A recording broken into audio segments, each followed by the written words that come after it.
To a brief history of revolution, the good, the bad, and how to tell the difference. My name's Stephen Sharman. This is my YouTube channel, English and the Beauty of Language. I'm an Australian teacher and historian, and with a honours degree in modern history. And so today we're going to talk about revolution. There are essentially two types of revolution: constructive and destructive. A constructive revolution is one which ameliorates suffering and improves the general political and social well-being of a society. There you see an image of Paul Revere, a hero of the American War of Independence.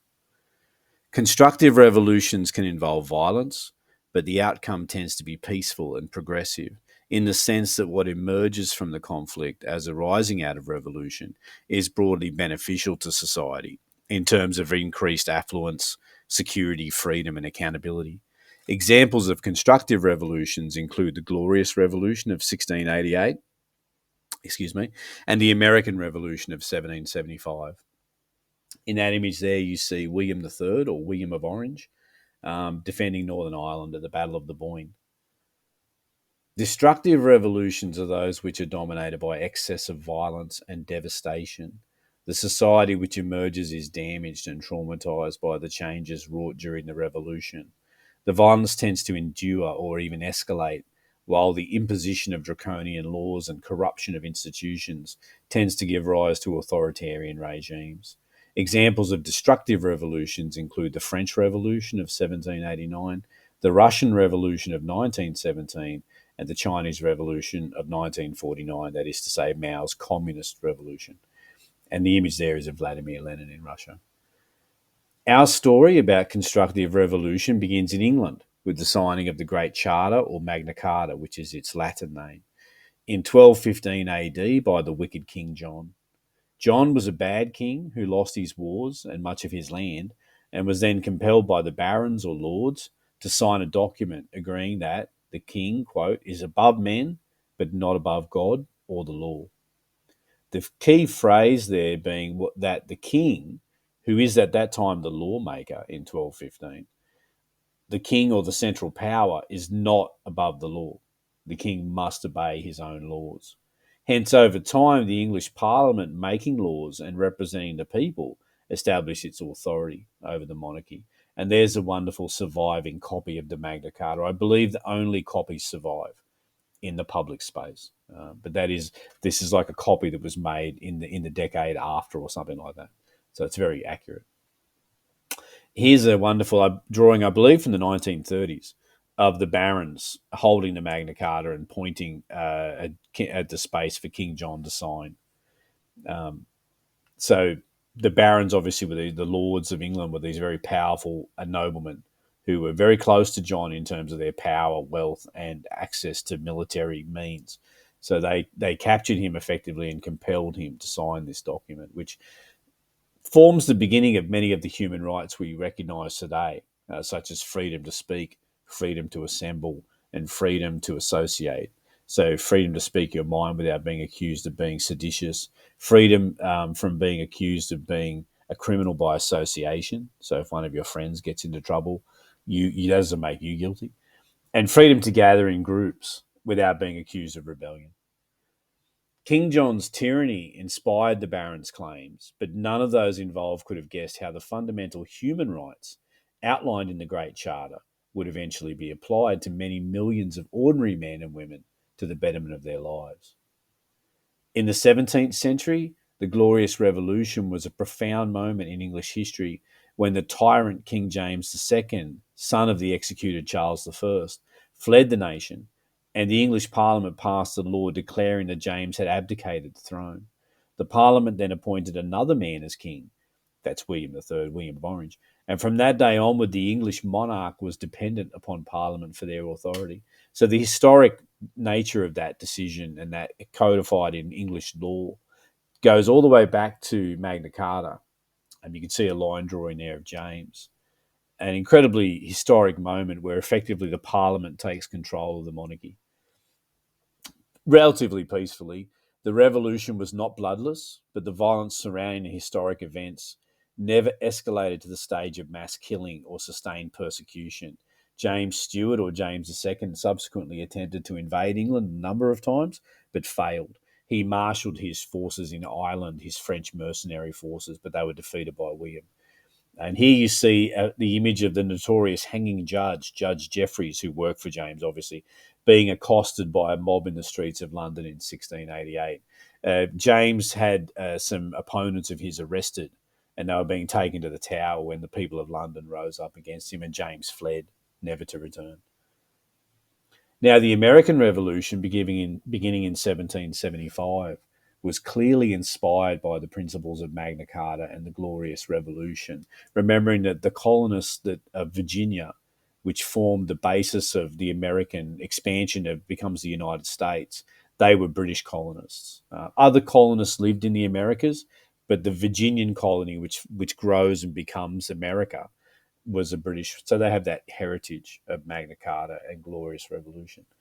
The American colonists sought political autonomy, but when the English Crown rejected their claim for proportionate representation and threatened force to compel their subjugation, the Americans, under the inspired leadership of men like George Washington and Benjamin Franklin, came out in open revolt. They fought and defeated the British and claimed their independence. The image here is of a lady named Nancy Hart, who is a hero of the American Revolutionary War.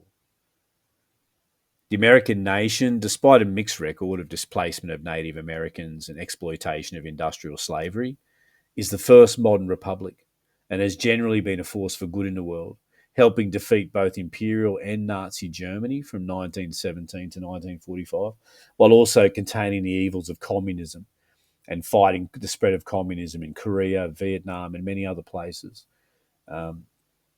and while promoting civil rights and democratic principles across the globe. Here we see a depiction of the English surrendering at Yorktown. And here, of course, is the iconic Liberty Bell in the United States. Looking next at destructive revolutions, we find mass violence and a descent into tyranny. The French Revolution, which justly overthrew the decadent and authoritarian Bourbon dynasty, who had plagued Europe for centuries, descended into mass killing of men, women, and children during the Terror, and ended in the imperial reign of Napoleon Bonaparte, who you see there in that iconic image of the great French Corsican general Napoleon. Excuse me.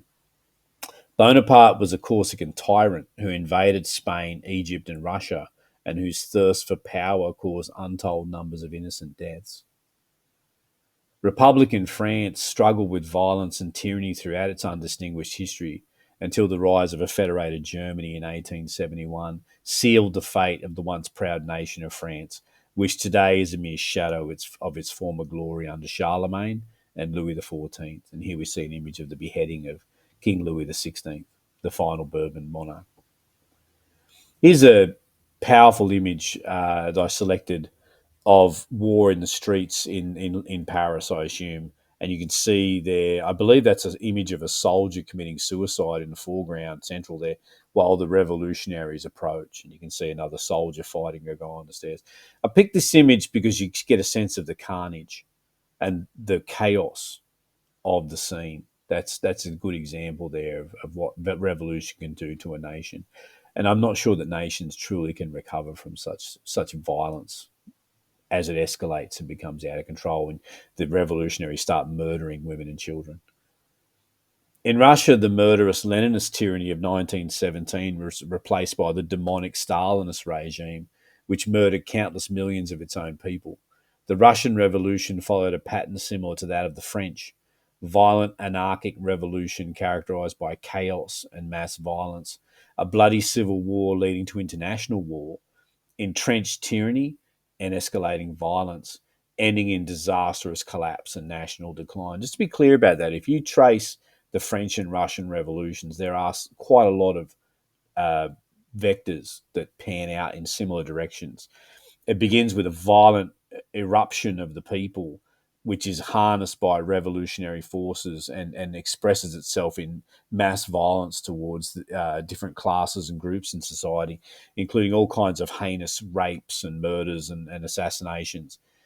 It then culminates in some kind of bloody civil war, outright war, And then often that war then spreads beyond its borders. So the French, obviously with Napoleon, and Napoleon ended up invading everywhere, um, originally defending revolutionary France and then expanding it. And it's similar with the communists. They make peace with the Germans in World War One, and then they start attacking Poland and other places. So it's remarkable how similar they are. And then you get then once the regime has been established, they then eat its they eat the nation from within, out inside out, until it collapses in the end, which is what happened to both Soviet Russia and Republican France. Russia's communist dictator Joseph Stalin aided, encouraged, and participated in Adolf Hitler's assault on Western Europe in 1939-40, before Russia was almost destroyed when Hitler turned on Stalin and invaded Russia in 1941. And here we see Joseph Stalin portrayed like as kind of a school teacher or a father of the people. He's a vicious killer.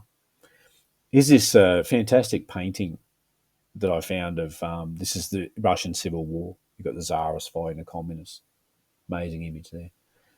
The murderous momentum of Leninist Stalinist authoritarianism can perhaps only be matched by Mao Zedong's communist China, whose revolutionary regime oversaw the Cultural Revolution and implemented the bizarre one-child policy in 1980, which has devastated Chinese civil society and caused the deaths of untold millions of innocents. The beautiful, elegant, and ancient Chinese civilization has been poisoned by communist tyranny since 1949.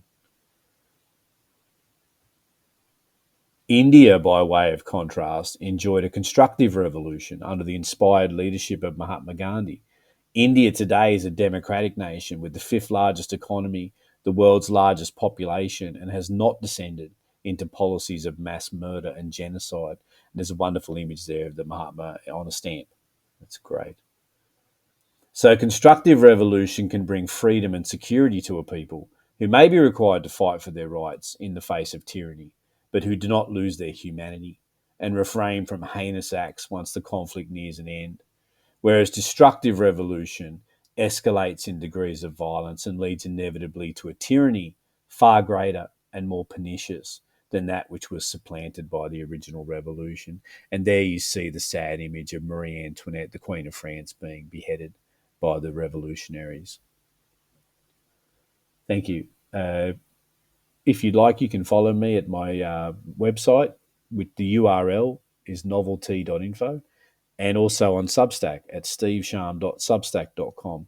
Both of those sites, you can just put the URL, put those addresses in the URL, and you have free content, short stories, poems, extracts from my novels.